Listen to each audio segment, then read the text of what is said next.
স্মৃতি ইরানির উপস্থিতিতে শক্তি প্রদর্শন বিজেপির।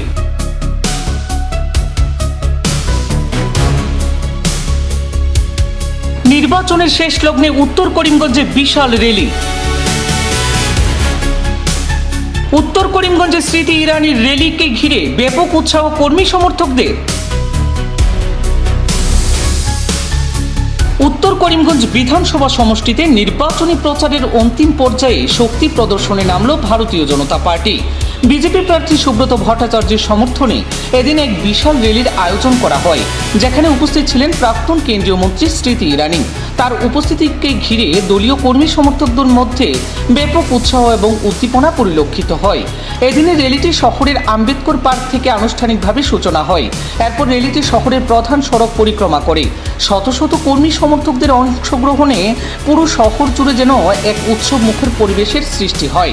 নির্বাচনী প্রচারের একেবারে শেষ মুহূর্তে এসে উত্তর করিমগঞ্জ আসনটি দখল করতে মরিয়া হয়ে উঠেছে সবকটি রাজনৈতিক দল। সেই প্রেক্ষাপটে নিজেদের সাংগঠনিক শক্তি ও জনসমর্থন প্রদর্শন করতেই এই মহার্যালির আয়োজন করে ভারতীয় জনতা পার্টি। দলীয় নেতৃত্বদের দাবি, এই বিপুল জনসমাগমই প্রমাণ করে দেবে যে আসন্ন নির্বাচনে উত্তর করিমগঞ্জে জয়ের ব্যাপারে তারা যথেষ্ট আশাবাদী। সব মিলিয়ে নির্বাচনের শেষ লগ্নে এই বিশাল র্যালির মাধ্যমে উত্তর করিমগঞ্জে নিজেদের শক্তি অবস্থানের স্পষ্টভাবে তুলে ধরতে সক্ষম হয়েছে ভারতীয় জনতা পার্টি। এখন দেখার বিষয়, এই শক্তি প্রদর্শন ভোটের বাক্সে কতটা প্রভাব ফেলতে পারে। এদিনের র্যালিতে অংশ নেন প্রার্থী সুব্রত ভট্টাচার্য, প্রাক্তন সাংসদ মিশন রঞ্জন দাস, পুরসভার চেয়ারম্যান রবীন্দ্রচন্দ্র দেব, বিজেপি নেত্রী শিপ্রা গুণ সহ জেলা বিজেপির অন্যান্য নেতৃত্বরা।